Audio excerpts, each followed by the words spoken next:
وسلم بني الإسلام على خمس شهادة أن لا إله إلا الله وأن محمد رسول الله وإقام الصلاة وإيتاء الزكاة وصوم رمضان والحج صدق الله العظيم وصدق رسوله النبي الكريم.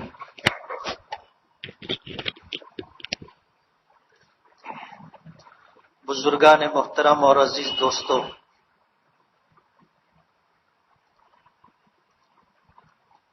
اس کائنات میں اللہ تعالیٰ کا پسندیدہ دین اسلام،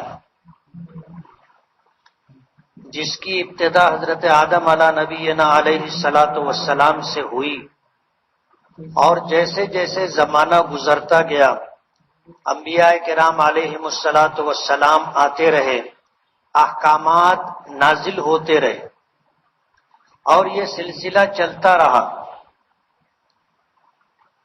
حتیٰ کہ نبی کریم صلی اللہ علیہ وسلم تشریف لائے.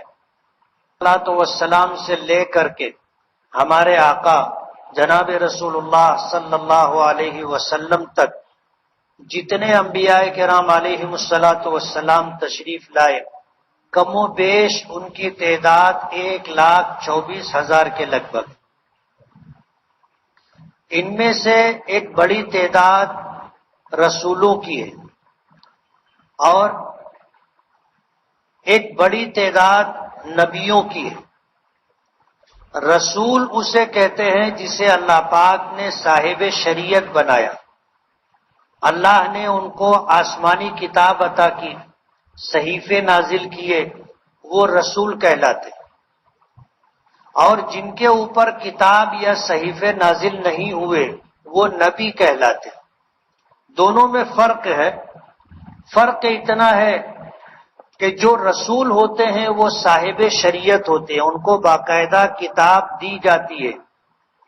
جیسے حضرت موسیٰ علیہ الصلاۃ والسلام کو توریت دی گئی، حضرت داؤد علیہ الصلاۃ والسلام کو زبور دی گئی، حضرت عیسیٰ علیہ الصلاۃ والسلام کو انجیل دی گئی، اور ہمارے آقا جناب رسول اللہ صلی اللہ علیہ وسلم کو قرآن کریم عطا کیا گیا. یہ 4 آسمانی کتابیں ہیں، اور جن انبیاء کرام علیہم الصلاۃ والسلام کو دی گئی وہ رسول کہلاتے. ان کے علاوہ بعض انبیاء کرام ایسے ہیں کہ جن کو اللہ پاک نے صحیفے عطا کیے، جیسے حضرت ابراہیم علیہ الصلاۃ والسلام ہیں، اور کچھ انبیاء ہیں جن کو اللہ پاک نے صحیفے عطا کیے. یہ رسول کہلاتے ہیں. ان کے علاوہ جتنے بھی انبیاء کرام علیہم الصلاۃ والسلام تشریف لائے وہ سب نبی کہلاتے ہیں. نبی اور رسول کا فرق یہ ہے کہ نبی رسول کو کتاب دی گئی، اور نبی کو کوئی کتاب نہیں دی گئی، بلکہ اسے اس بات کا پابند کیا گیا کہ جو کتاب تم سے پہلے اللہ نے اپنے نبی کو عطا کی ہے تمہیں اسی کتاب کے احکام کی تبلیغ کرنی. نبی کو کوئی نیا حکم نہیں دیا جاتا، کوئی نئی کتاب نہیں دی جاتی، صحیفہ نہیں دیا جاتا. وہ اس بات کا پابند ہوتا ہے کہ پیچھے جو نبی گزرے جن کو کتاب دی گئی تھی اور مقام رسالت عطا کیا گیا تھا، ان کے دین کی، ان کی کتاب کی، اور اس کتاب میں جو احکامات ہیں ان کی تبلیغ کرتے رہنا ہے. یہ نبی کی ذمہ داری. یہ سلسلہ چلا اور آ کر کے ہمارے آقا جناب رسول اللہ صلی اللہ علیہ وسلم پر ختم ہو گیا. آپ آخری نبی، خاتم النبیین ہیں. نبوت کا زرین سلسلہ آ کر کے آپ پر مکمل ہو گیا، ختم ہو گیا. اب قیامت تک کوئی نبی نہیں آئے گا. حضور نے ہمیں اس بات کی خبر دی ہے کہ نبوت کے جھوٹے دعوے دار پیدا ہوں گے، اور ان کی تعداد بھی ہمیں بتا دی کہ ان کی تعداد 30 کے قریب ہوگی. لیکن پہلے سے ہمیں بتا دیا گیا کہ یہ نبوت کے جھوٹے دعوے دار ہوں گے، نبی نہیں ہوں گے. حضور نے فرمایا انا خاتم النبیین لا نبی بعدی، کہ میں خاتم النبیین ہوں، میرے بعد کوئی نبی نہیں آئے گا، اور یہ بھی بتا دیا کہ میرے بعد لوگ نبوت کے جھوٹے دعوے کریں گے اور ان کی تعداد 30 کے قریب ہوگی. یہ ہمیں پہلے سے بتا دیا گیا. تو دین کی ابتدا حضرت آدم علیہ السلام سے ہوئی، اور یہ سلسلہ چلتا رہا یہاں تک کہ نبی کریم صلی اللہ علیہ وسلم تک پہنچا. ہمارے آقا جناب رسول اللہ صلی اللہ علیہ وسلم کی عمر مبارک 63 سال. کتنے سال؟ 63 سال. جب آپ کی عمر مبارک 40 سال ہوئی تو اللہ پاک نے آپ پر پہلی وحی نازل کی. آپ بخاری شریف میں آتا ہے کہ نبی کریم صلی اللہ علیہ وسلم فرماتے ہیں کہ حبب الی الخلا، کہ مجھے تنہائی محبوب بنا دی گئی. اب کسی کے ساتھ رہنا، مجلس میں رہنا میرے لیے الجھن کا باعث ہونے لگا اور تنہائی مجھے اچھی لگنے لگی. اور یہ من جانب اللہ ایک انتظام تھا اسباب کے درجے میں. نبی کریم صلی اللہ علیہ وسلم جب آپ کو تنہائی محبوب بنا دی گئی تو آپ اپنے گھر سے توشہ لے لیتے اور جبل نور کے اوپر غار حرا ہے، آپ غار حرا میں تشریف لے جاتے اور وہیں آپ کا قیام رہا. کبھی 2 دن، کبھی 4 دن، کبھی 5 دن، مختلف دن آپ وہاں رکا کرتے تھے. کوئی اور ساتھ میں نہیں ہوتا تھا. حضرت خدیجۃ الکبریٰ رضی اللہ تعالی عنہا توشہ پہنچانے جایا کرتی تھی. یعنی جب اندازہ ہوتا کہ آپ جو سوکھی روٹی ہے، ستو ہے لے کر کے گئے ہیں وہ ختم ہو گیا ہوگا تو حضرت خدیجہ رضی اللہ تعالی عنہا پہنچا دیا کرتی. آپ غار حرا میں 1 مہینے سے زیادہ قیام پذیر رہے.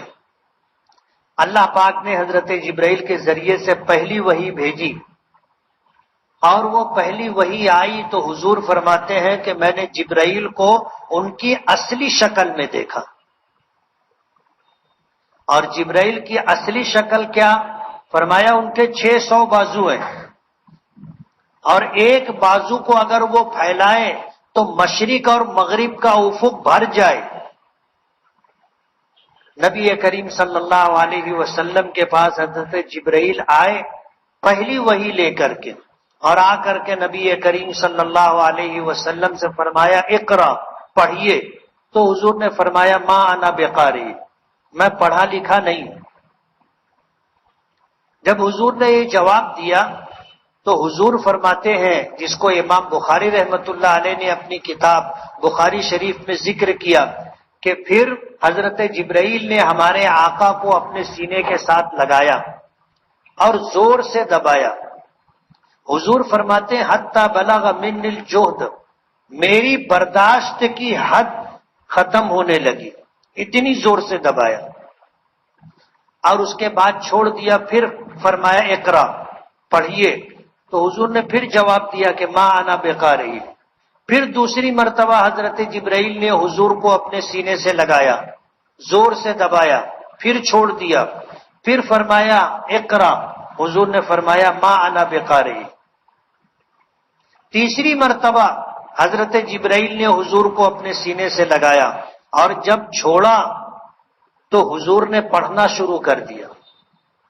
یہ پہلی وحی تھی جو حضرت جبرائیل نبی کریم صلی اللہ علیہ وسلم تک لے کر کے آئے تھے، اور وہ سورہ اقرا کی ابتدائی 5 آیتیں تھیں. بسم اللہ الرحمن الرحیم، اقرا بسم ربک الذی خلق، خلق الانسان من علق، اقرا وربک الاکرم الذی علم بالقلم، علم الانسان ما لم یعلم. یہ 5 آیتیں نازل ہوئی تھی. حضور کی عمر مبارک 40 سال مکمل ہو چکی تھی. پہلی وحی نازل ہوئی، اور جو حالات بنے جس کی وجہ سے نبی کریم صلی اللہ علیہ وسلم پر خوف طاری ہو گیا. حضرت جبرائیل کو پہلی مرتبہ دیکھا تھا، اور وہ بھی اصلی شکل میں دیکھا، اور آپ کے ساتھ جو حالات پیش آئے اس کی وجہ سے آپ خوف زدہ ہو گئے، تو آپ نے غار حرا چھوڑا، اپنے گھر تشریف لائے اور آ کر کے گھر والوں سے کہا زملونی زملونی، مجھے کمبل اڑا دو، مجھے کمبل اڑا دو، دثرونی دثرونی، مجھے چادر اڑا دو، مجھے چادر اڑا دو۔ گھر والوں نے حضور کی اس کیفیت کو دیکھ کر کے، حضور کی بات کو سن کر کے چادر اور کمبل سے آپ کو ڈھانپ دیا۔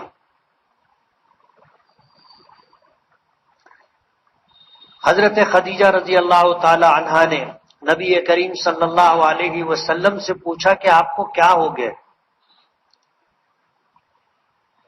تو ہمارے آقا نے غار حرا میں جو کچھ واقعات پیش آئے تھے اس کا تذکرہ حضرت خدیجہ رضی اللہ تعالی عنہا سے کیا، اور یہ فرمایا انی خشیت علی نفسی، مجھے اپنی جان کا ڈر ہے، کہیں میں مر نہ جاؤں، انی خشیت علی نفسی۔ تو حضرت خدیجہ رضی اللہ تعالی عنہا نے نبی کریم صلی اللہ علیہ وسلم کو تسلی دی، فرمایا کلا، ایسا ہرگز نہیں ہوگا، واللہ لا یخزیک اللہ ابدا، خدا کی قسم اللہ آپ کو رسوا نہیں کرے گا، اللہ آپ کو کبھی ذلیل نہیں کرے گا۔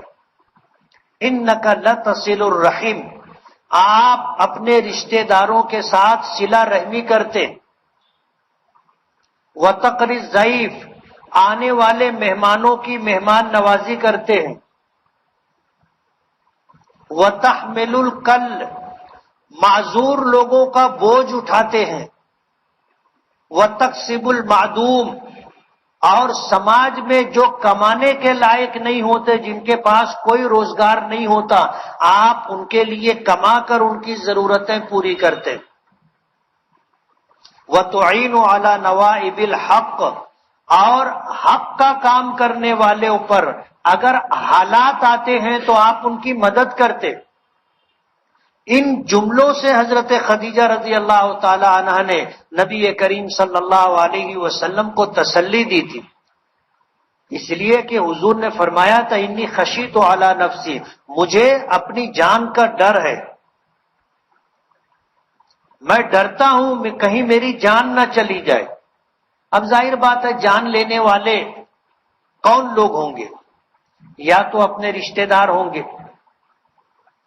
حضرت خدیجہ نے تسلی دی انک لتصل الرحم، اپنے رشتہ داروں میں کوئی آپ کا جانی دشمن نہیں، آپ اپنے تمام رشتہ داروں کے ساتھ حسن سلوک کرتے، صلہ رحمی کرتے، تو رشتہ داروں میں سے تو کوئی ایسا نہیں ہوگا جو آپ کی جان پر ہاتھ ڈالے۔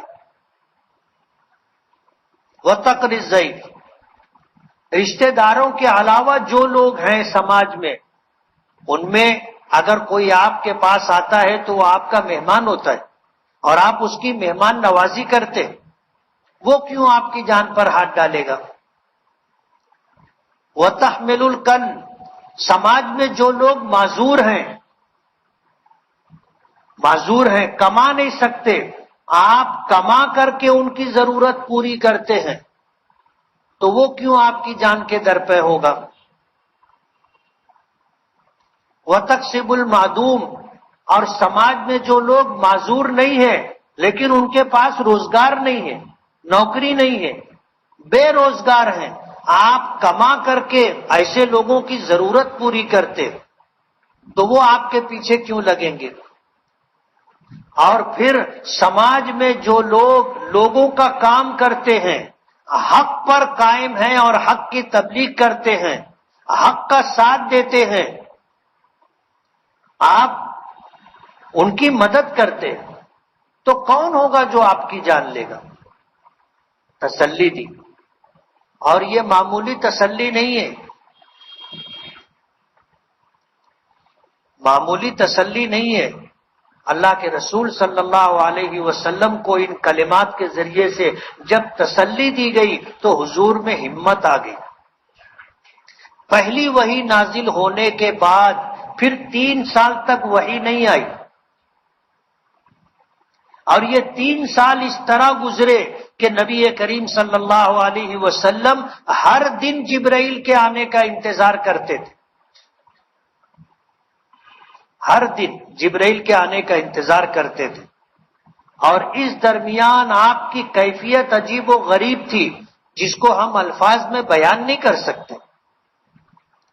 3 سال مکمل ہونے کے بعد پھر دوسری وحی آئی کہ یا ایھا المدثر قم فانذر وربک فکبر وثیابک فطہر والرجز فاہجر ولا تمنن تستکثر ولربک فاصبر۔ سورہ مدثر نازل ہوئی، اور نبی کریم صلی اللہ علیہ وسلم کو حکم دیا گیا کہ اے کملی والے، اے کمبل اوڑھنے والے، قم، کھڑے ہو جائیے اور اپنے پروردگار کی طرف سے لوگوں کو ڈرائیے۔ جو لوگ اللہ کو چھوڑ کر کے دوسری مخلوقات کی پوجا پرستش کر رہے ہیں، شرک کر رہے ہیں، ان کو شرک سے روکیے اور شرک کے عذاب سے ان کو ڈرائیے۔ اپنے پروردگار کی بڑائی بیان کیجیے، وَرَبَّكَ فَكَبِّرْ وَثِيَابَكَ فَطَهِّرْ، اپنے کپڑوں کو پاک رکھیے، وَالرُّجْزَ فَاهْجُرْ، اور بتوں سے دور رہیے، چھوڑ دیجیے ان کو۔ 3 سال کے بعد دوسری وحی آئی۔ یہ 2 وحی کے درمیان جو 3 سال کا گیپ تھا، اس کو فترت کا زمانہ کہتے ہیں، جس میں وحی نازل نہیں ہوئی۔ دین کی ابتدا آپ کے ساتھ اس طرح ہوئی۔ آپ کی عمر مبارک 40 سال ہو چکی تھی، پہلی وحی نازل ہوئی، پھر 3 سال تک وحی نازل نہیں ہوئی، آپ کی عمر مبارک 33 سال ہوئی، دوسری وحی نازل ہوئی، اور پھر اس کے بعد حضور فرماتے ہیں کہ تسلسل کے ساتھ احکامات، آیات، سورتیں نازل ہونے لگی، اور 10 سال یہ سلسلہ چلا۔ 10 سال آپ نے نبوت ملنے کے بعد مکہ مکرمہ میں اپنی زندگی کے 13 سال گزارے، جس میں سے 3 سال کا زمانہ فترت کا زمانہ ہے۔ اس کے بعد 10 سال تک آپ پر وحی نازل ہوتی رہی۔ پھر وہ وقت آیا کہ جب آپ کی عمر مبارک 53 سال ہو گئی، اور مکے کے لوگوں نے آپ کے لیے جینا دوبھر کر دیا، یہاں تک کہ آپ کو قتل کرنے کی سازش کی گئی، پروگرام بنایا گیا۔ مکے کا وہ مقام جسے دار الندوہ کہتے ہیں، ابو جہل، ابو لہب اور عتبہ عتیبہ، جو بڑے بڑے مکے کے سردار تھے، انہوں نے تمام قبیلے کے لوگوں کو جمع کر کے نبی کریم صلی اللہ علیہ وسلم کے متعلق مشورہ کیا، کیا کرنا چاہیے۔ باپ دادا کے دین کے خلاف ایک نئی بات ان کی طرف سے آ رہی ہے۔ لوگوں نے مشورہ دیا کہ ان کو مکے سے نکال دیا جائے۔ شیطان ایک بوڑھے آدمی کی شکل میں آ کر کے بیٹھا تھا۔ جب یہ رائے آئی کہ ان کو مکے سے نکال دو، نہ یہ مکے میں رہیں گے نہ ہمارے لیے مسئلہ رہے گا، تو اس رائے کی شیطان نے مخالفت کی، ابلیس نے مخالفت کی اور کہا کہ تم اگر ان کو یہاں سے نکال دو گے، یہ کہیں اور جا کر کے اپنا کام کریں گے، اور ایک وقت آئے گا کہ جب یہ طاقتور ہو جائیں گے تو واپس آ جائیں گے، تو ان کو واپس آنے سے روک نہیں سکو گے، اس لیے ان کو نکالا نہ جائے۔ پھر مشورہ ہوتا رہا۔ کچھ لوگوں نے کہا کہ ان کو ہمیشہ کے لیے قید کر دیا جائے، جیل میں ڈال دیا جائے، ہمیشہ کے لیے، جتنی زندگی باقی ہے جیل میں گزرے اور جیل ہی میں ان کا انتقال ہو جائے۔ لوگ اس رائے سے متفق ہونے لگے تو ابلیس نے پھر مخالفت کی اور کہا کہ یہ رائے مناسب نہیں ہے۔ وجہ اس کی یہ ہے کہ ان کا قبیلہ قریش انہیں قید خانے میں رہنے نہیں دے گا، کہ آپ لوگوں نے طے کر لیا جیل میں ڈال دو، قید کر دو ہمیشہ کے لیے. کیوں قید کر دو؟ ان کا قبیلہ انہیں قید میں رہنے نہیں دے گا. بنو ہاشم ان کو قید میں رہنے نہیں دیں گے. یہ مسئلے کا حل نہیں ہے. پھر کیا کرنا چاہیے؟ تو سب کا اس پر اتفاق ہو گیا کہ ان کو قتل کر دیا جائے. لیکن اس بات پر اتفاق سے پہلے ہر ایک کے دل میں اندیشے تھے، اور وہ اندیشے یہ تھے کہ اگر ان کو کوئی قتل کرے گا تو ان کا قبیلہ کھڑا ہوگا اور پھر وہ قتل کا بدلہ لے گا. تو اس کا اپنے پاس کیا سد باب ہے؟ تو ابلیس نے رائے دی. رائے یہ دی کہ ہر قبیلے سے ایک ایک آدمی لے لو اور یہ تمام لوگ مل کر کے ایک ساتھ حملہ کریں اور قتل کر دیں. تو قبیلہ بنو ہاشم میں اتنی طاقت و ہمت نہیں ہے کہ وہ تمام قبیلوں کے خلاف جنگ کر سکے. اس لیے مجبور ہو کر کے جان کے بدلے میں مال لینے کے لیے تیار ہو جائیں گے، جس کو دیت کہتے ہیں، اور وہ ہے 100 اونٹ. تو ہم سب مل کر کے 100 اونٹ دے دیں گے. اس بات پر اتفاق ہو جانے کے بعد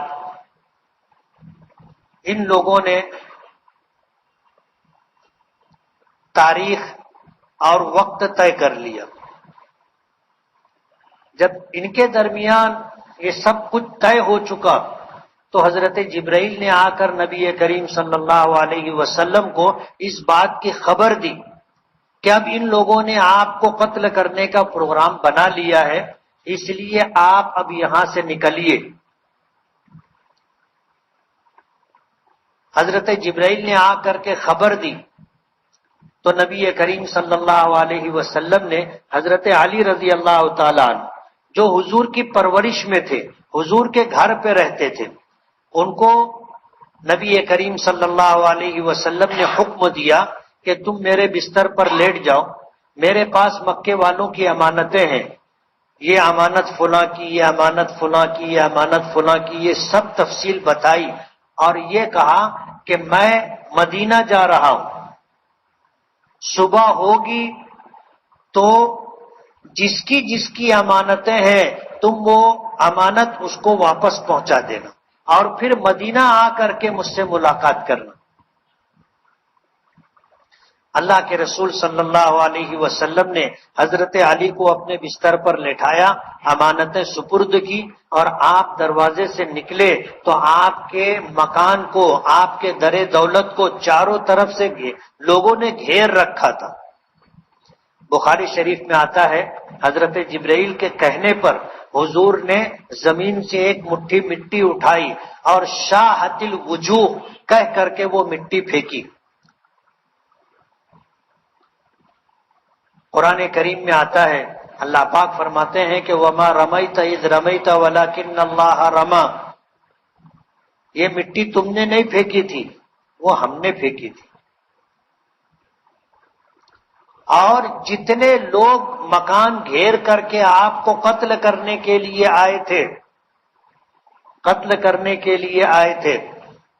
سب کی آنکھوں میں مٹی گئی. یہ اللہ کی قدرت تھی. سب کی آنکھیں بند ہو گئی اور حضور ان کے درمیان سے سورہ یاسین کی آیات تلاوت کرتے ہوئے نکل کر کے حضرت ابو بکر صدیق کے گھر گئے اور حضرت ابو بکر کے ساتھ پھر وہاں سے چلے اور جا کر کے غار ثور پر 3 دن 3 رات قیام کیا. واقعہ سنانا مقصود نہیں ہے، یہ تمہیدی گفتگو ہے کہ 10 سال مکے میں رہے، آیات کا نزول ہوتا رہا اور مکے میں رہتے ہوئے نماز کی فرضیت کا حکم آیا تھا، حج فرض نہیں ہوا تھا. آپ مدینہ منورہ پہنچے، مدینہ منورہ پہنچنے کے بعد 10 سال آپ کا مدینے میں قیام رہا. زکوٰۃ کی فرضیت کا حکم آیا، روزوں کی فرضیت کا حکم آیا اور حج کی فرضیت کا حکم آیا، اور 10 سال مکے میں آپ پر وحی نازل ہوتی رہی، قرآن کریم کی آیات اترتی رہی، اور 10 سال مدینے میں آپ پر قرآن کریم کی آیات بذریعے وحی نازل ہوتی رہی۔ ایک وقت آیا کہ قرآن کریم کو اللہ نے مکمل کیا۔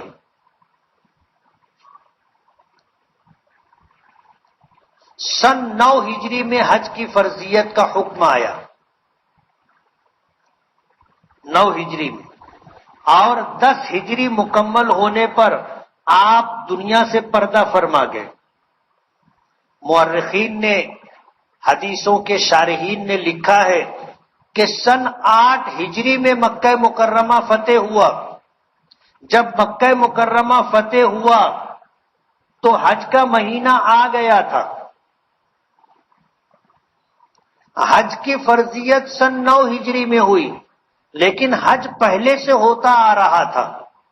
ایسا نہیں تھا کہ پہلے حج نہیں ہوتا تھا، حج ہوتا تھا، لیکن حج فرض نہیں تھا اس امت پر۔ نبی کریم صلی اللہ علیہ وسلم نے کتنے حج کیے ہیں اس میں امت کا اختلاف ہے، لیکن ایک بات پر سب کا اتفاق ہے، اور وہ یہ ہے کہ حج فرض ہونے کے بعد ہمارے آقا نے صرف ایک حج کیا ہے۔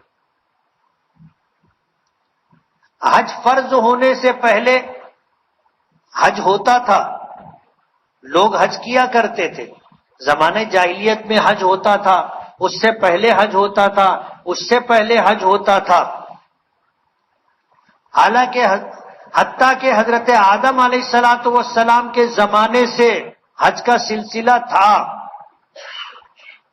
جہاں آج کعبۃ اللہ ہے وہاں پر حضرت آدم علیہ السلام کو ایک قبہ دیا گیا، قبہ کہتے ہیں بڑے گنبد کو، وہ دیا گیا تھا، وہاں پر تھا، اور انبیاء کرام اس کا طواف کیا کرتے تھے۔ حضرت نوح علیہ السلام کا زمانہ آیا اور طوفان نوح آیا تو وہ قبہ اٹھا لیا گیا۔ پھر وہ جگہ کہاں قبہ تھا کسی کو معلوم نہیں تھی۔ کتابوں میں آتا ہے کہ وہاں ایک ٹیلے کی شکل تھی، اور انبیاء کرام علیہ السلام آتے تھے، اس ٹیلے کا طواف کیا کرتے تھے۔ یہ سلسلہ چلتا رہا۔ حضرت ابراہیم علیہ السلام کا زمانہ آیا۔ حضرت ابراہیم علیہ السلام ملک عراق کے رہنے والے تھے۔ پہلی بیوی حضرت سارہ رضی اللہ تعالی عنہا تھی، ان سے حضرت ابراہیم کو کوئی اولاد نہیں تھی، اور پھر حضرت ابراہیم کو ہجرت کرنی پڑی، اس لیے کہ ان کا گھرانہ خاندان بت بنایا کرتا تھا، بت بیچا کرتا تھا، اور انہیں اللہ نے نبوت اور رسالت کے لیے چن لیا تھا، تو بچپن سے یہ اس کی مخالفت کیا کرتے تھے۔ ایک وقت آیا کہ حالات ایسے بنے کہ ان کو مکہ عراق چھوڑ کر کے ملک شام کی طرف ہجرت کرنی پڑی۔ راستے میں مصر پڑتا تھا، مصر سے گزرنے لگے تو مصر میں فرعونوں کی حکومت رہی، اور ان لوگوں کا طریقہ وہ رہا کہ اگر ان کے حدود سلطنت میں کوئی خوبصورت عورت ہو اور انہیں معلوم ہو جائے تو وہ اسے اٹھوا لیا کرتے تھے، اپنے محل میں رکھا کرتے تھے۔ حضرت سارہ رضی اللہ تعالی عنہا بہت خوبصورت تھی، ان کی خوبصورتی مصر والوں نے دیکھا تو اس کا چرچا فرعون کے محل تک پہنچا۔ فرعون نے فوجیوں کو بھیجا اور حضرت سارہ کو محل میں بلوا لیا، برائی کے ارادے سے ان کی طرف بڑھنے کا فیصلہ کیا۔ پہلا قدم اٹھایا، زمین نے پیر پکڑ لیے، زمین نے پیر پکڑ لیے، وہ آگے نہیں بڑھ سکا۔ پہلی مرتبہ اس کے ساتھ ایسا ہوا تھا تو اس کے دل میں آیا کہ یہ کوئی جنی تو نہیں ہے۔ اس نے معافی مانگی، کہا کہ تم مجھے معاف کر دو۔ حضرت سارہ نے جب معاف کر دیا تو زمین نے پیر چھوڑ دیا، پھر اس کے دل میں برائی آئی کہ یہ اتفاق ہو گیا ہوگا کہ ایسا ہو گیا. پھر وہ آگے بڑھا, زمین میں پھر دونوں پیر پکڑ لی.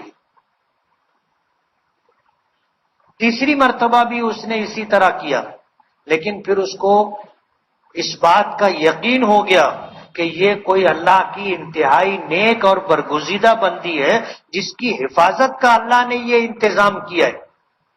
بہت متاثر ہوا اور اس نے اپنی بیٹی ہاجرہ ساتھ میں لگا دی کہ آج سے یہ آپ کی خادمہ, یہ آپ کی خدمت کرے گی, آپ کے ساتھ رہے گی.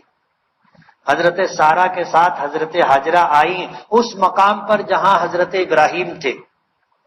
تو حضرت ابراہیم نے دیکھا کہ سارہ کے ساتھ ایک لڑکی اور بھی ہے. پوچھا کہ یہ کون ہے؟ تو حضرت سارہ نے پوری رودات سنائی. حضرت ابراہیم علیہ الصلوۃ والسلام پھر اس مقام سے آگے بڑھے اور ملک شام پہنچے. ملک شام جانے کے بعد حضرت سارہ رضی اللہ تعالی عنہا نے حضرت ہاجرہ کا نکاح حضرت ابراہیم سے کر دیا. اور اللہ کی کرنی ایسی کہ حضرت ہاجرہ سے اولاد ہوئی, اور وہ بھی نرینہ اولاد, بیٹا ہوا جس کا نام اسماعیل رکھا گیا. کچھ دنوں کے بعد جب اولاد ہوئی اور حضرت سارہ اولاد سے محروم تھی, تو دل میں جو جذبہ ہوتا ہے محرومی کا, اس کے پیش نظر حضرت سارہ غمگین رہنے لگی. پھر ایک وقت آیا کہ حضرت سارہ رضی اللہ تعالی عنہا نے حضرت ابراہیم علیہ الصلوۃ والسلام سے کہا کہ ابراہیم, ان کو میری نظروں کے سامنے سے ہٹاؤ, میں ان کو دیکھتی ہوں تو مجھے محرومی کا احساس ہوتا ہے. حضرت ابراہیم علیہ الصلوۃ والسلام نے حامی بھر لی کہ ہاں میں ان کو ہٹاؤں گا. حضرت جبرائیل آئے, بات چیت ہوئی. اللہ پاک کی طرف سے یہ حکم تھا کہ اب ہاجرہ اور ان کے بیٹے کو لے کر کے آپ دوسرے کسی مقام پر منتقل ہو جائیں. ابراہیم علیہ الصلوۃ والسلام نے ملک شام جب چھوڑا تو حضرت جبرائیل ساتھ میں تھے. جب وہاں چلتے چلتے کسی سرسبز و شاداب مقام سے گزرتے تو حضرت ابراہیم پوچھتے کہ ہمیں کہاں رکنا ہے, کہاں؟ تو حضرت جبرائیل کہتے کہ آگے چلیے. اور ہوتے ہوتے ہوتے ہوتے انہیں اس جگہ پر لے کر کے آئے جس جگہ آج مکہ مکرمہ ہے, جس جگہ مسجد حرام ہے, جس جگہ اللہ کا گھر بیت اللہ ہے. اب یہ جگہ ایسی تھی کہ چاروں طرف پہاڑ, نشیبی علاقہ, کوئی درخت نہیں, کوئی انسان نہیں, کوئی آدم زاد, کوئی مونس, کچھ بھی نہیں. حضرت جبرائیل نے کہا کہ یہاں تمہیں یہ جگہ ہے قیام کی. حضرت ابراہیم بھی سوچنے لگے کہ یہاں کیسے رہیں گے, نہ سایہ ہے, نہ پانی ہے, نہ کوئی آبادی ہے. لیکن اللہ کا حکم تھا, اور انبیاء کرام علیہم الصلوۃ والسلام کو اللہ نے جو صفت تسلیم و رضا عطا کی ہے کہ اللہ کے ہر حکم پر راضی اور اللہ کا ہر فیصلہ قبول. حضرت ابراہیم نے حضرت ہاجرہ اور اپنے بیٹے اسماعیل کو وہاں چھوڑا. کتابوں میں آتا ہے کہ کھجور کی ایک تھیلی تھی جس میں کھجور تھی وہ دی, اور ایک مشکیزہ تھا جس میں پانی تھا وہ دیا, اور اس کے بعد اللہ کا حکم تھا کہ ان کو چھوڑ کر کے تمہیں واپس ملک شام جانا ہے. اب جب حضرت ابراہیم وہاں سے چھوڑ کر کے آگے بڑھے تو بخاری شریف میں آتا ہے اللہ کے نبی صلی اللہ علیہ وسلم نے بتایا کہ پھر حضرت ہاجرہ آگے بڑھی اور بڑھ کر کے حضرت ابراہیم علیہ الصلوۃ والسلام کا دامن پیچھے سے پکڑ لیا اور کہنے لگی کہ ابراہیم تم ہمیں کہاں چھوڑ کر کے جا رہے ہو؟ ظاہر بات ہے جو اندیشہ حضرت ابراہیم کے دل میں تھا وہی اندیشہ حضرت ہاجرہ کے دل میں بھی تھا کہ یہاں تو کچھ بھی نہیں ہے. چلو تھوڑی سی تسلی تھی کہ ابراہیم ساتھ میں ہے. اب حضرت ابراہیم بھی جانے لگے تو تنے تنہا ایک ایسی عورت جس کی گود میں اس کا دودھ پیتا بچہ ہو، تو اس کے دل کی کیا کیفیت ہوگی، کن اندیشوں کے ساتھ اس کی ذہنی کیفیت ہوگی، ہم لوگ اندازہ نہیں کر سکتے. حضرت ابراہیم کا دامن پیچھے سے پکڑ لیا اور پوچھا کہ ابراہیم تم ہمیں کہاں چھوڑ کر کے جا رہے ہو؟ حضرت ابراہیم کوئی جواب نہیں دے سکے، خاموش تھے. دوبارہ پوچھا، کوئی جواب نہیں دے سکے. پھر پوچھا تو کتابوں میں آتا ہے کہ حضرت ابراہیم نے آسمان کی طرف اس طرح انگلی اٹھائی.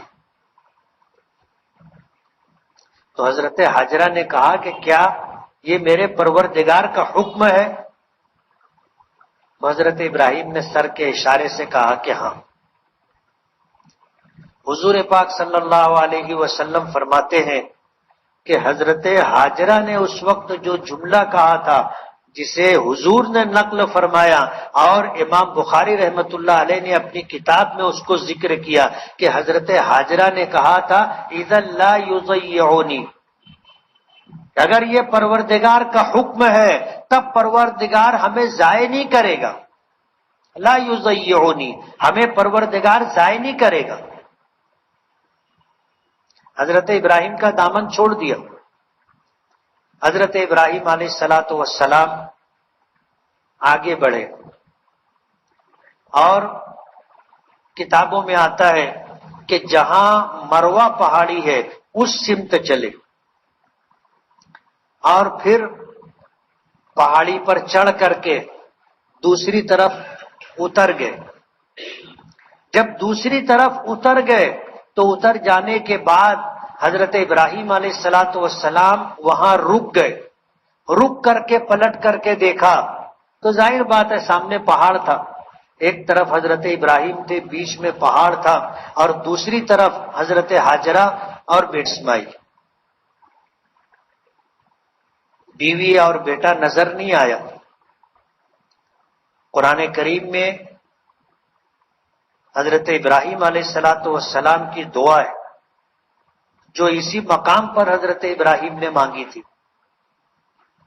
ربنا انی اسکنت من ذریتی بواد غیر ذی زرع عند بیتک المحرم ربنا لیقیموا الصلاة فاجعل افئدة من الناس تهوی الیہم وارزقهم من الثمرات لعلهم یشکرون. کہنے لگے کہ اے ہمارے پروردگار، تیرے حکم پر اپنی بیوی اور بیٹے کو اس لقو دک میدان میں صحرا میں جہاں نہ پانی ہے نہ چارہ ہے کچھ نہیں ہے، ایسے مقام پر چھوڑ کر کے جا رہا ہوں صرف تیرے حکم کی تعمیل. بواد غیر ذی زرع، ایسی وادی میں جہاں کھیتی نہیں ہوتی، جہاں سبزہ نہیں اگتا، جہاں پانی نہیں ہے، لیکن یہاں پر تیرا قابل احترام گھر ہوگا.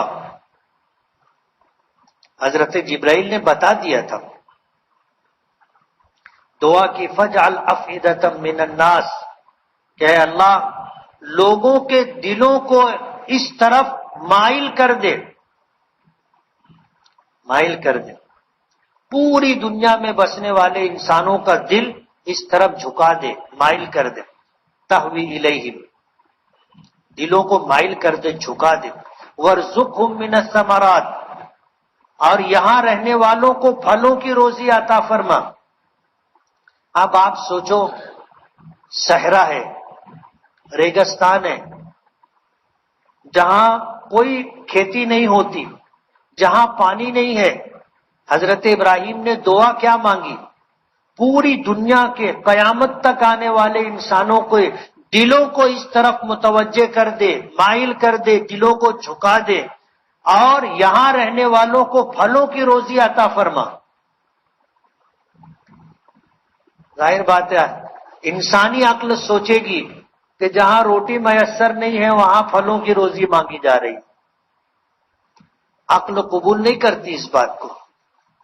لیکن ظاہر بات ہے نبی کا مقام اور نبی کا ایمان کچھ اور ہوتا ہے، وہ اسباب کو نہیں دیکھتے، وہ مسبب الاسباب کو دیکھتے ہیں کہ اللہ جو چاہے وہ کر سکتا ہے۔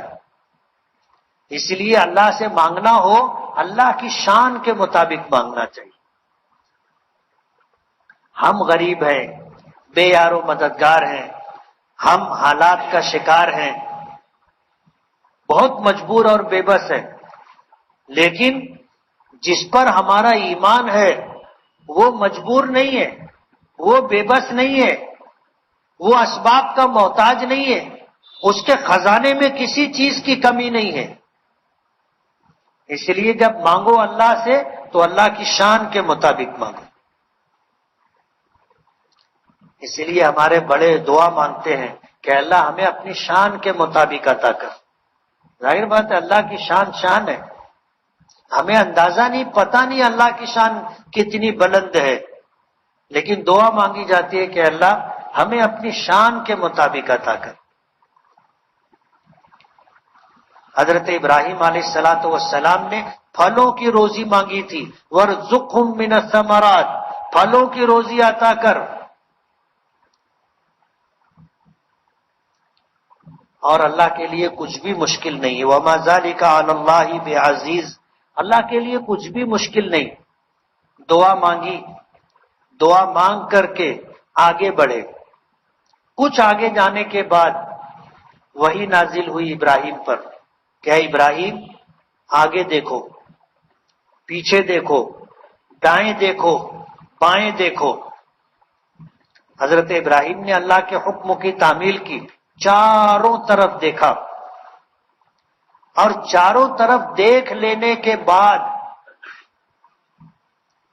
انتظار کر رہے تھے، اللہ پاک کی طرف سے پیغام آیا کہ ابراہیم جہاں تک تمہاری نظر گئی ہے چاروں طرف جتنے ریت کے ذرے ہیں اتنی رحمتیں اور برکتیں میں روزانہ تجھ پر اور تیری اولاد پر اتاروں گا اور قیامت تک۔ اب ظاہر بات ہے حضرت ابراہیم نے ایک ریگستان میں کھڑے ہو کر کے چاروں طرف دیکھا تھا، ریت کے کتنے ذرے ہوں گے ان کی گنتی اللہ کو معلوم، ہم تو سوچ بھی نہیں سکتے۔ حضرت ابراہیم کا امتحان تھا اور زبردست امتحان تھا، زبردست امتحان تھا۔ پہلا امتحان تھا، حضرت ابراہیم امتحان میں کامیاب ہو گئے، اللہ پاک نے انعام بھی دے دیا کہ روزانہ تم پر اور تمہاری آل اولاد پر اتنی رحمتیں اور برکتیں نازل کروں گا جہاں تک تمہاری نظر گئی ہے وہاں جتنے ریت کے ذرے ہیں۔ اسی لیے نبی کریم صلی اللہ علیہ وسلم نے ہمیں جو درود سکھایا اس درود کا نام ہے درود ابراہیمی، اور اس درود کے الفاظ ہیں اللہم صلی علی محمد وعلی آل محمد کما صلیت علی ابراہیم وعلی آل ابراہیم انک حمید مجید، اللہم بارک علی محمد وعلی آل محمد کما بارکت علی ابراہیم وعلی آل ابراہیم انک حمید مجید۔ کہ اللہ ہمیں حکم دیا ہے ہمارے نبی نے، یہ الفاظ ہمیں سکھائے کہ تم اللہ سے میرے لیے دعا کرنا، جس کو ہم درود کہتے ہیں، کہ اے اللہ ہمارے پیغمبر حضرت محمد صلی اللہ علیہ وسلم پر اور آپ کی آل اولاد پر اتنی رحمتیں نازل فرما، اتنی برکتیں نازل فرما جتنی رحمتیں برکتیں آپ نے حضرت ابراہیم پر اور حضرت ابراہیم کی آل اولاد پر نازل کی۔ یہ وہ درود ہے جس کے الفاظ ہمیں نبی کریم صلی اللہ علیہ وسلم نے دیے ہیں، اور درودوں میں سب سے افضل درود درود ابراہیمی، اور اس درود میں اشارہ حضرت ابراہیم کے اسی واقعے کی طرف ہے۔ جس جگہ کھڑے ہو کر کے حضرت ابراہیم نے دعا کی تھی وہ مقام مدعا کہلاتا ہے، دعا کرنے کی جگہ، دعا کرنے کی جگہ۔ اہل مکہ کا تعامل ہے، اہل مکہ کا تعامل ہے کہ جب ان کے یہاں کسی کا انتقال ہوتا ہے تو مسجد حرام میں نماز جنازہ ادا کرتے تھے اور جنازہ لے کر کے چلتے تھے، تو جنت المعلی کی طرف جانا ہوتا تھا تو راستے میں یہ مقام پڑتا تھا جس کو مقام مدعا کہتے ہیں، تو جنازہ کاندھے سے اتار کر وہاں رکھ دیتے تھے اور اس مرحوم کی مغفرت کی دعا کرتے تھے، پھر جنازہ اٹھا کر جنت المعلی کی طرف جاتے تھے، اس لیے کہ یہ وہ جگہ ہے جہاں حضرت ابراہیم نے دعا کی تھی اور اللہ نے دعا قبول فرمائی۔ حضرت ابراہیم نے یہاں دعا کی، کچھ دور چلے، کچھ آگے بڑھے، اللہ پاک کی وحی آئی کہ ابراہیم ہم نے تمہاری دعا قبول کر لی، ہم نے تمہاری دعا قبول کر لی ہے، اب تم چاروں طرف دیکھو۔ تو حضرت ابراہیم نے اللہ کے حکموں کی تعمیل کی، تو جس جگہ پر وحی نازل ہوئی تھی کہ ابراہیم ہم نے تمہاری دعا قبول کر لی ہے، اس جگہ کو مقام مستجاب کہا جاتا ہے، دعا کی قبولیت کی بشارت جس جگہ نازل ہوئی تھی۔ ہم لوگ جب پہلے حج پہ جاتے تھے تو یہ ساری جگہیں تھی، مسجد حرام چھوٹی تھی اور یہ حصہ مسجد حرام کے باہر تھا، تو وہ جگہ مقام مدعا محفوظ تھی اور مقام مستجاب وہاں ایک مسجد تھی۔ اب جب حرم کی توسیع ہوئی تو یہ ساری جگہ جو کچھ تھا سب انہوں نے ختم کر دیا اور وہ جگہ انہوں نے میدان بنا دیا، آگے ان کا جو پروگرام ہوگا، لیکن اب وہ جگہ کہاں ہے ان کو معلوم ہے، انہوں نے کسی تاریخی مقام کو ضائع نہیں ہونے دیا، نشانی رکھی ہے، ان کو پتا ہے، لیکن ظاہر بات ہے ہم لوگوں کو پتا نہیں، جب وہ لوگ بنائیں گے تو پتا چلے گا کہ یہ وہ مقام، لیکن جب ہم لوگ مروہ سے نکلتے ہیں اور وہ راستہ جو جنت المعلی کی طرف جاتا ہے اسی راستے میں یہ دونوں مقام پڑتے ہیں، مقام مدعا اور مقام مستجاب۔ حضرت ابراہیم علیہ السلام دعا مانگی، اللہ نے قبولیت کی بشارت دی، اللہ نے قیامت تک حضرت ابراہیم اور آل ابراہیم پر رحمتیں اور برکتیں نازل کرنے کی خوشخبری دے دی۔ حضرت ابراہیم چلے ملک شام، ادھر تو حضرت ہاجرہ اور ان کی گود میں دودھ پیتا بچہ، پاس میں تھوڑی سی کھجور اور ایک مشکیزہ پانی، بس۔ اب ظاہر بات ہے جب تک کھجور اور پانی رہا تو کھانے پینے کا مسئلہ حل تھا، لیکن ظاہر بات ہے ایک تھیلی کھجور اور ایک مشکیزہ پانی کب تک چلے گا؟ لکو دک میدان، صحرا، تیز دھوپ، تپتی ہوئی زمین، سر چھپانے کی کوئی جگہ نہیں، کھجور بھی ختم ہو گئی، پانی بھی ختم ہو گیا، گود میں دودھ پیتا بچہ۔ عورتوں کو اس بات کا پتہ ہے اور شریعت سے ہمیں اس بات کا علم ہوا کہ ماں کا پیٹ بھرا ہوگا تو بچے کو دودھ میسر ہوگا، اسی لیے رمضان المبارک میں ان عورتوں کو جو حالت حمل میں ہو اور ان عورتوں کو جن کی گود میں بچہ ہو، شریعت نے ان کو اجازت دی ہے کہ وہ روزہ نہ رکھیں، بعد میں ان روزوں کی قضا کر لیں۔ ظاہر بات ہے کہ ابھی یہ روزہ رکھیں گے تو دودھ ہوگا نہیں، جب دودھ نہیں ہوگا تو بچہ بھوکا رہے گا۔ حضرت ہاجرہ کے پاس جب کھجوریں اور پانی ختم ہو گیا، اب ماں بھوکی تو اس کی چھاتی میں دودھ کہاں سے آئے گا؟ اب بچہ بھی بھوکا.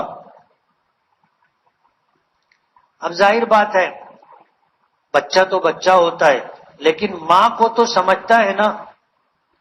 اب جب بھوک اور پیاس کی شدت سے ماں بھی پریشان اور بچہ بھی تڑپنے لگ گیا تو وہ جو کیفیت ہوگی حضرت ہاجرہ کی اللہ ہی بہتر جانتا ہے.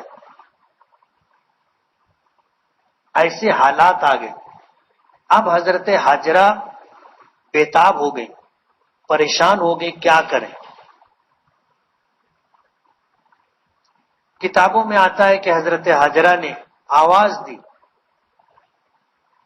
کہ کوئی ہے مددگار. کوئی جواب نہیں ملا.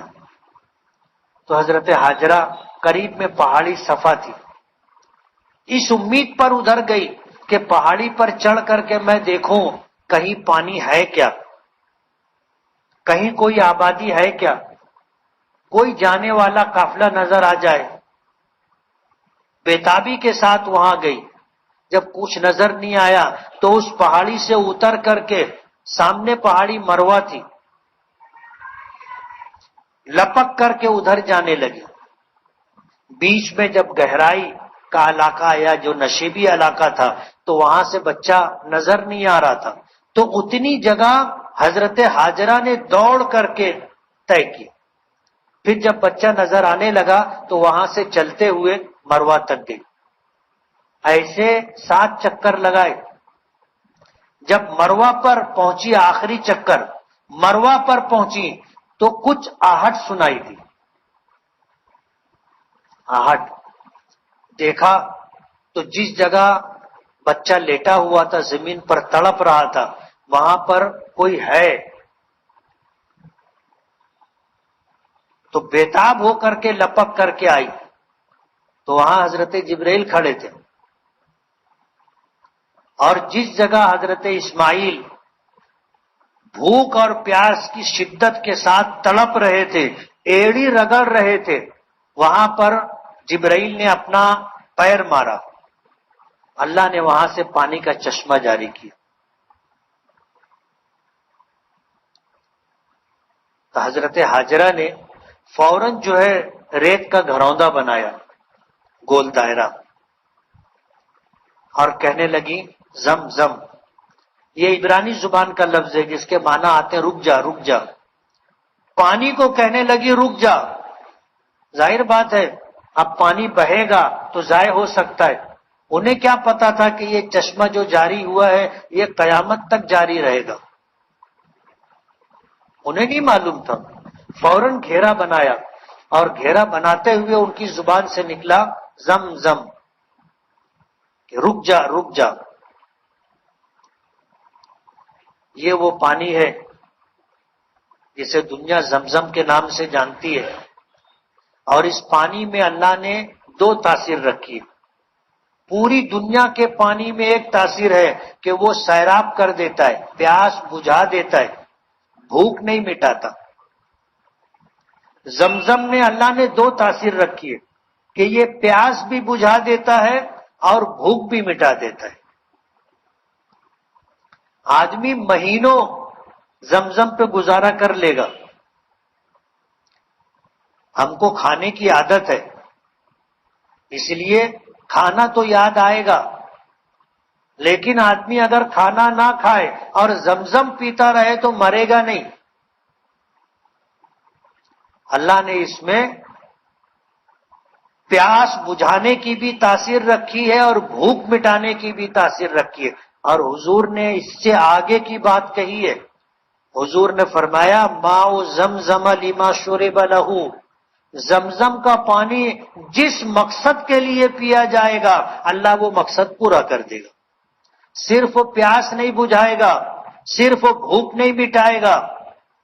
جس مقصد کے لیے ہم یہ پانی پیتے ہوئے دعا کریں گے, نیت کریں گے, اللہ وہ عطا کرے گا. اسی لیے حضور نے ہمیں دعا دی کہ زمزم پیتے ہوئے کیا دعا کرنی چاہیے. اللہم انی اسألک علما نافعا ورزقا واسعا وشفاء من کل داء, کہ اللہ میں تجھ سے نفع بخش علم کا سوال کرتا ہوں، کشادہ روزی کا سوال کرتا ہوں،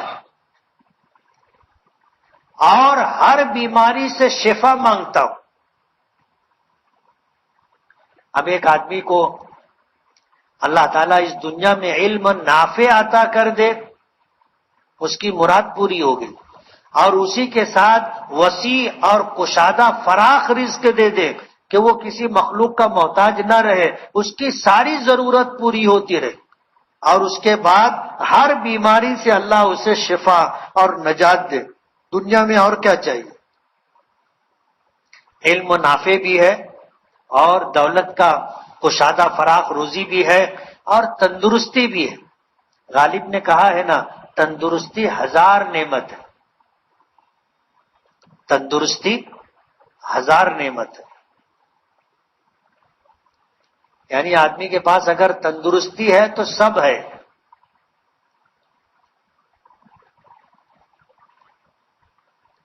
مفلسی اگر نہ ہو غالب، مفلسی اگر نہ ہو غالب، تندرستی 1000 نعمت ہے۔ آدمی مفلس نہ ہو اور اللہ تندرستی دے دے، مفلسی نہ ہو کا مطلب یہ ہے کہ بس دولت کی فراوانی ہو اور تندرستی ہو، پھر کیا کہنے۔ زمزم کے پانی میں اللہ نے یہ تاثیر رکھی ہے کہ بھوک بھی مٹے گی، پیاس بھی مٹے گی، اور جو چاہو گے، جو مانگو گے، اللہ وہ دے گا۔ اب ظاہر بات ہے کہ اسی پانی پر ماں بیٹے کا گزارا ہوتا رہا، ماں بیٹے کا گزارا ہوتا رہا۔ پھر وہ وقت بھی آیا جو خانہ بدوش قبائل ہوتے ہیں، جن کا کوئی ٹھکانہ، کوئی گھر نہیں ہوتا، وہ اپنے بیوی بچے اور اپنے جانوروں کو لے کر کے چلتے ہیں، جہاں ان کو چارہ پانی مل جائے، جہاں ان کے گزارے کا انتظام ہو جائے، وہ وہاں رک جاتے۔ ایسا ہی ایک قبیلہ قافلہ گزر رہا تھا، قبیلہ قافلے کی شکل میں گزر رہا تھا۔ انہوں نے دیکھا کہ پرندے اڑ رہے، ریگستان میں پرندے وہاں ہوتے ہیں جہاں پانی ہوتا ہے،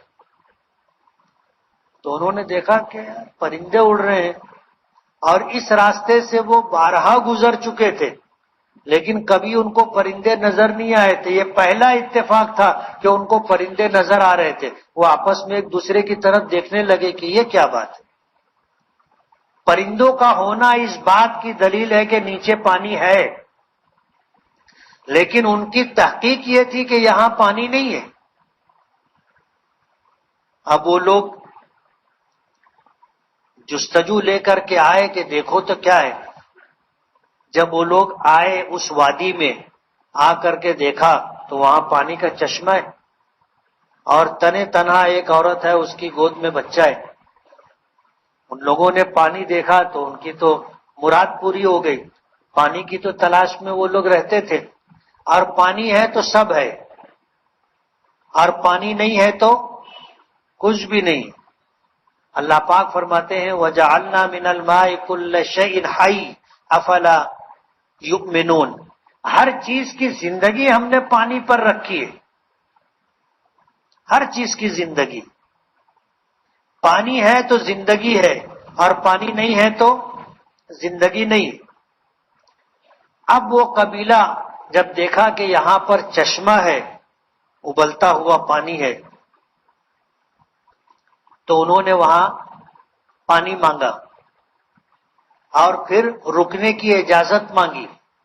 تو حضرت حاجرہ رضی اللہ تعالی عنہا نے انہیں پانی لینے کی اور وہاں قیام کرنے کی اجازت دے دی، اس شرط کے ساتھ کہ پانی تمہیں ملے گا، لیکن پانی پر تمہارا حق نہیں ہوگا، تم اس کے مالک نہیں رہو گے۔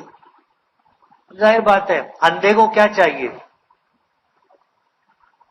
اب پانی ہم کو چاہیے، پانی مل رہا ہے، چاہے کس کی بھی ملکیت ہو۔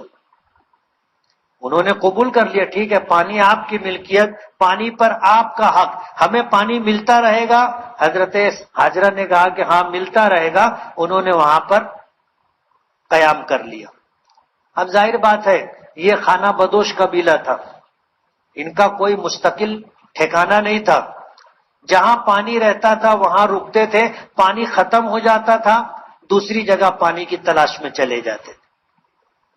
اب جب ان کو یہاں پانی ملا اور یہ پانی کبھی ختم نہ ہونے والا پانی تھا تو یہ لوگ وہیں پر ٹھہر گئے، قبیلہ جرہم وہاں پر آباد ہو گیا۔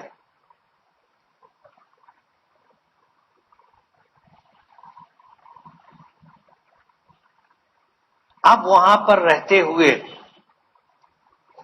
ظاہر بات ہے کہ آبادی ہو گئی، آبادی ہو جانے کے بعد اب حضرت حاجرہ اور حضرت ابراہیم کے لیے تنہائی نہیں رہی، اور تنہائی کی وجہ سے جو خوف اور وحشت ہوتی ہے اس کا بھی خاتمہ ہو گیا۔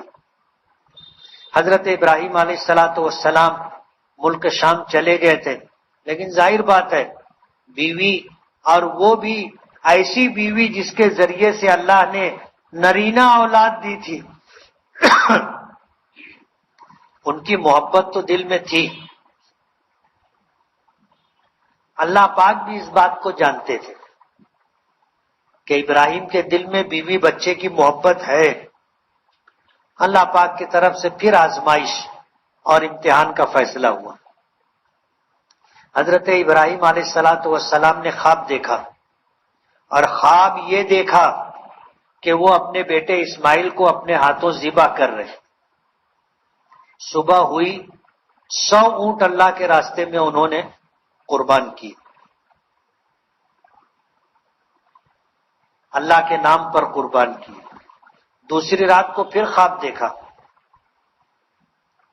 کہ اپنے بیٹے اسماعیل کو اپنے ہاتھوں ذبح کر رہے، پھر 100 اونٹ اللہ کے نام پر قربان کی۔ تیسری مرتبہ پھر یہی خواب دیکھا، 100 اونٹوں کی قربانی دی۔ لیکن یہ بات سمجھ میں آ گئی کہ اللہ پاک میرے بیٹے اسماعیل کی قربانی چاہتے، اور اگر صرف جانوروں کی قربانی مطلوب ہوتی تو پہلے دن خواب دیکھ کر کے جب جانوروں 100 اونٹ قربان کیے تھے تو دوبارہ سہبارہ یہ خواب نہیں دکھتا، لیکن یہ خواب بار بار دکھ رہا ہے۔ حضرت ابراہیم کو اس دل میں یہ بات آ گئی کہ اللہ میرے بیٹے اسماعیل کی قربانی چاہتے۔ حضرت ابراہیم ملک شام سے چلے اور پھر اسی مقام پر آئے۔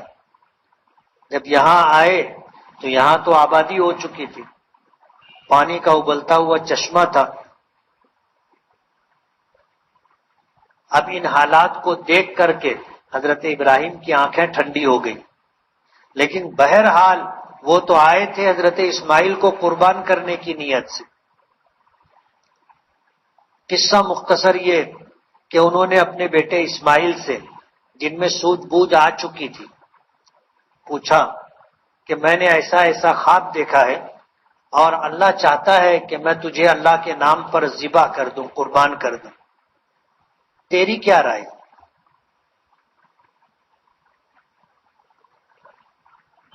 تیری کیا رائے ہے؟ سورہ صافات میں اللہ پاک نے اس واقعے کو ذکر کیا۔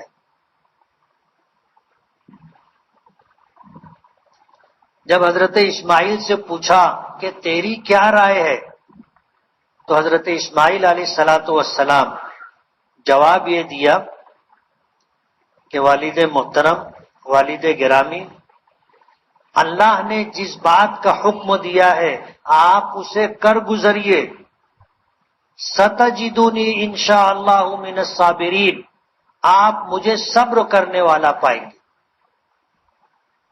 اللہ کے نام پر قربان ہونے کے لیے بیٹا تیار ہو گیا، اور باپ کو ہمت اور حوصلہ دے رہا ہے کہ آپ اللہ کے حکم کی تعمیل کیجئے، آپ مجھے صبر کرنے والا پائیں گے۔ حضرت ابراہیم علیہ السلام اپنے بیٹے اسماعیل کو لے کر کے چلے۔ جب مینا میں پہنچے تو اس مقام پر جہاں پہلا جمرہ ہے، جس کو مکے کی طرف سے جاتے ہوئے تیسرا جمرہ کہلاتا ہے۔ مینا سے آؤ گے تو 3 شیطان ہے، جمرہ اولا، جمرہ وسطی، جمرہ کبریٰ۔ مکے کی طرف سے آؤ گے تو پہلا جمرہ جمرہ کبریٰ پڑے گا، پھر جمرہ وسطی پڑے گا، پھر جمرہ اولا پڑے گا، یعنی پہلا شیطان۔ ان تینوں مقامات پر ابلیس نے حضرت ابراہیم کو بہکانے کی کوشش کی اور کہا کہ یہ بھی کوئی بات ہے، تم نے خواب دیکھا اور بیٹے کو قربان کرنے کے لیے لے کر کے چلے، کہیں کوئی باپ اپنے بیٹے کو قربان کرتا ہے کیا؟ اور خواب تو خواب ہوتا ہے نا۔ حضرت ابراہیم نے کنکر اٹھائے اور شیطان کو مارا، پھر آگے بڑھے، پھر شیطان آیا، پھر اس نے جو ہے بہکانے اور گمراہ کرنے کی کوشش کی، پھر حضرت ابراہیم نے اس کو کنکر مارے، پھر آگے بڑھے جہاں جمرہ اولا ہے، پھر وہاں پر ابلیس نے آ کر کے گمراہ کرنے کی کوشش کی، لیکن حضرت ابراہیم نے پھر اس کو کنکر مارے اور اسماعیل کو لے کر کے آگے بڑھ گئے۔ اور پھر مینا میں ایک پہاڑی ہے، اس پہاڑی کے ایسے ڈھلان کے اوپر ایک جگہ پر جا کر کے حضرت ابراہیم نے حضرت اسماعیل کو اوندھے منہ لٹایا اور قربان کرنے کا مکمل فیصلہ کر لیا۔ اوندھے منہ لٹایا، چھری تیز کی، آنکھیں بند کر لی یا آنکھوں پہ پٹی باندھ لی اور سر کے بال سے پکڑ کر کے چہرہ سر اٹھایا اور چھری گلے پر رکھ دی۔ اللہ پاک نے حضرت جبرائیل کو حکم دیا کہ جبرائیل، ابراہیم کا ہاتھ حرکت میں آئے اور چھری چلے اس سے پہلے جنت سے مینڈھا لے کر کے جاؤ اور جا کر کے اسماعیل کا گلا ہٹا کر کے مینڈھے کا گلا رکھ دو۔ حضرت جبرائیل نے اللہ کے حکم کی تعمیل کی، حضرت ابراہیم نے چھری چلائی تو چل گئی، گلا کٹ گیا، گرم گرم خون نکلا، ہاتھ اور پیر پر آیا، تو حضرت ابراہیم کو یہ احساس ہوا کہ میں نے بیٹے اسماعیل کو قربان کر دیا۔ آنکھوں سے پٹی ہٹائی تو دیکھا کہ اسماعیل تو جبرائیل کے ساتھ کھڑا ہے، مینڈھا ذبح ہوا ہے۔ حیران ہو گئے تو حضرت جبرائیل نے کہا کہ یا ابراہیم قد صدقت الرؤیا، کیا ابراہیم تم نے اپنا خواب سچ کر دکھایا، جو دیکھا تھا عمل کر کے تم نے بتا دیا۔ قد صدقت الرؤیا ان ھذا لہو البلاء المبین، یہ بہت بڑا امتحان تھا، بہت سخت آزمائش تھی اور تم نے اس کو کامیابی کے ساتھ کر گزرے۔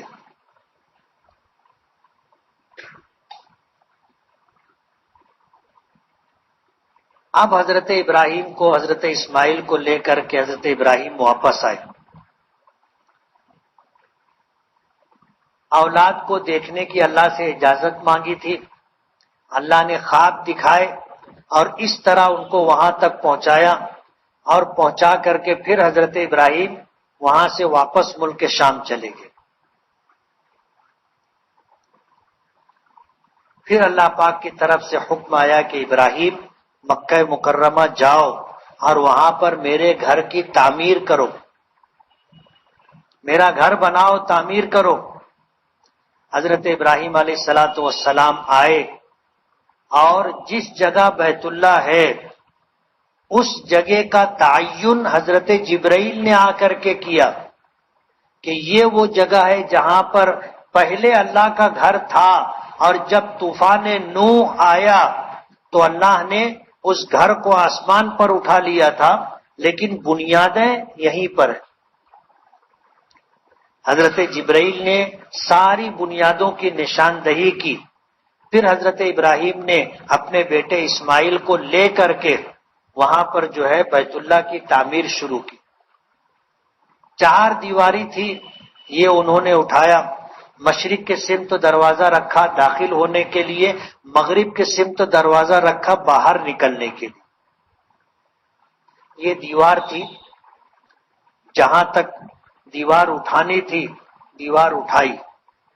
روایتوں میں آتا ہے کہ جہاں تک ہاتھ پہنچتا تھا جب وہاں تک دیوار بن گئی، تب اس سے اونچی دیوار کیسے کریں گے؟ تو پھر یہ تلاش ہوئی کہ کوئی پتھر لائے، اس پہ کھڑے ہو کر کے کریں. اب پتھر، اچھا پتھر مل جائے، کام کا پتھر مل جائے، اس کی تلاش میں نکلے تو اللہ نے وہ پتھر عطا کر دیا جس کو مقام ابراہیم کہتے. اس کے اوپر کھڑے ہوئے، دیواروں کی تعمیر شروع کی. تو جیسی ضرورت پڑتی تھی پتھر ویسے اونچا ہوتا تھا، اور اس پتھر پر حضرت ابراہیم علیہ السلام کے قدموں کے نشانات. اللہ ہم سب کو وہاں لے جائے، ہم اپنی آنکھوں سے دیکھیں گے حضرت ابراہیم علیہ السلام کے قدموں کے نشانات. دونوں قدم ہے. جب حضرت ابراہیم نے دیواریں بلند کر لی، تب اللہ پاک کی طرف سے حکم ہوا کہ اب لوگوں میں حج کا اعلان کرو. وَأَذِّنْ فِي النَّاسِ بِالْحَجِّ، کیا ابراہیم لوگوں میں حج کا اعلان کرو. تو حضرت ابراہیم علیہ السلام نے بارگاہ خداوندی میں عرض کیا کہ اے اللہ، میری آواز کمزور ہے، میری آواز کمزور ہے، میں لوگوں کو حج کی دعوت دوں گا، انہیں پکاروں گا، میری آواز کون سنے گا؟ کون ہے یہاں سننے والا؟ ظاہر بات ہے کہ قبیلہ جرہم یہاں آباد نہیں تھا، تھوڑا ہٹ کر کے تھا. کہنے لگے میری آواز کون سنے گا؟ اللہ پاک نے فرمایا کہ ابراہیم، تمہارا کام ہمارے حکم کی تعمیل. ہمارا حکم ہے لوگوں میں حج کا اعلان کرو، لوگوں کو میرے گھر کی طرف بلاؤ. لوگ پیدل چل کر کے آئیں گے، سواری پر سوار ہو کر دور دراز مقامات سے آئیں گے کہ ان کے اونٹ لمبے سفر کی وجہ سے، چارے پانی کی تکلیف کی وجہ سے دبلے پتلے ہو جائیں گے. اس حالت میں لوگ اس گھر تک آئیں گے. تم آواز دو، تمہارا کام آواز دینا ہے، آواز پہنچانا ہمارا کام. حضرت ابراہیم نے اعلان کیا کہ لوگوں، اللہ کے گھر کی طرف حج کے لیے آؤ. اعلان کیا. اللہ پاک نے حضرت ابراہیم کی وہ آواز پوری دنیا میں جہاں جہاں انسان تھے سب کے کانوں تک پہنچائی. یہی آواز عالم ارواح تک پہنچائی. زمین پر جتنے انسان تھے سب نے سنا. جس نے لبیک کہا اللہ اسے حج کے لیے بلائے گا. عالم ارواح میں آواز پہنچی. جن جن روحوں نے لبیک کہا وہ جب اس دنیا میں علم خداوندی کے مطابق آئیں گے وہ بھی حج کے لیے جائیں گے. جنہوں نے لبیک نہیں کہا وہ حج کے لیے نہیں جائیں گے. ان کا بلانا نہیں، بلانا تھا جس نے کہا کہ لبیک میں حاضر ہوں. اللہ ان کو حاضری کی دولت عطا کرے گا. علماء نے لکھا ہے کہ جس نے جتنی مرتبہ لبیک کہی ہوگی وہ اتنی مرتبہ اللہ کے گھر پر حج کے لیے پہنچے گا. یہ خدائی انتظام ہے. ذالک فضل اللہ یؤتیہ من یشاء. اللہ جس کو چاہتا ہے اپنا یہ فضل عطا کرتا ہے. یہ مقدرات ہے، یہ فیصلے خداوندی ہے. سبب کے درجے میں آواز سب نے سنی تھی.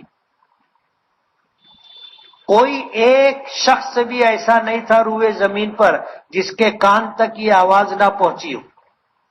اور عالم ارواح میں کوئی ایک روح ایسی باقی نہیں تھی جس نے نہ سنا ہو. سب نے سنا. جس نے لبیک کہا وہ حج کے لیے پہنچے گا. بڑے بڑے مالدار وقت کے رئیس اور بادشاہ راجا سب کچھ ہونے کے باوجود حج کے لیے نہیں جا سکے. جیسے مغلوں کی تاریخ ہے کہ اکبر سے لے کر کے آخر مغل بادشاہ تک سب نے ہندوستان پر حکومت کی اور اکھنڈ بھارت پر حکومت کی، لیکن کسی کو حج نصیب نہیں ہوا. ایسے بہت سارے نواب، بہت سارے راجا، بڑے بڑے رئیس آپ کو ملیں گے جن کے پاس دولت کے انبار تھے لیکن حج نہیں کر سکے. اور ایسے غریب بھی آپ کو ملیں گے جن کے پاس کچھ نہیں، کچھ نہیں. محنت مزدوری کر کے پیسہ جوڑ کر کے انہوں نے اتنا انتظام کیا کہ وہ وہاں تک جا سکے. اللہ نے ان کو لبیک کہنے کی دولت اور سعادت عطا کی تھی تو اللہ نے اسباب بھی بنا دیے، وہ پہنچ جاتے حج کے لیے. تو ہم ان خوش نصیب لوگوں میں سے ہیں جن کو اللہ پاک نے اپنے دربار میں حاضری کے لیے چنا ہے. یہ انتخاب خداوندی ہے، یہ میرا اور آپ کا کمال نہیں ہے. ہم میں کوئی سرخاب کے پر نہیں لگے، یہ صرف اللہ کا کرم ہے، صرف اللہ کا کرم ہے. آدمی دولت کی بنیاد پر نہیں جاتا.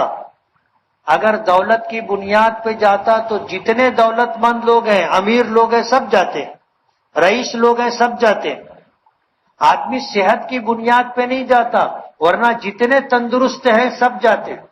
آدمی فراغت کی بنیاد پہ نہیں جاتا کہ چلو کوئی کام نہیں ہے حج کے لیے، وہ لوگ بھی نہیں جاتے. جاتا وہ ہے جس کو اللہ نے لبیک کہنے کی سعادت عطا کی تھی. اللہ نے ان کو بلاوا دیا تھا، انہوں نے لبیک کہا، وہ اللہ کے در پر حاضر ہوں گے. ہم ان خوش نصیب لوگوں میں سے ہیں جن کو اللہ نے اپنے دربار کی اور اپنے محبوب کے دربار دربار کی حاضری کے لیے چنا ہے. اور یہ اللہ کی عطا و بخشش ہے، میرا اور آپ کا کمال نہیں ہے. اب اگر ہمارے لیے اسباب بن گئے، جانا ہے، تو اس کا شکرانہ ضروری ہے. روزانہ کم سے کم 2 رکعت نماز آپ ادا کریں، شکرانے کی پڑھیں گے نا. 2 رکعت نماز روزانہ، اور اللہ کا شکر ادا کرے کہ اللہ کہ میں تو اس قابل نہیں تھا، میں اس قابل نہیں تھا، لیکن تیرا کرم ہے، تیری عطا و بخشش ہے کہ تو نے مجھے اپنے دربار میں بلایا. نہ ہمارے پاس اتنی دولت ہے اور نہ ہمارے پاس ایسے نیک اعمال ہیں جن کی بنیاد پر ہمارا انتخاب ہوا ہو. ہم میں کہ ہر ایک کی زندگی کیسی ہے سب کو پتہ ہے، گناہوں سے بھری ہوئی زندگی ہے، اس کے بعد اللہ نے بلایا ہے، یہ اس کا کرم ہے. ہم کوئی بہت متقی پرہیزگار تو ہے نہیں،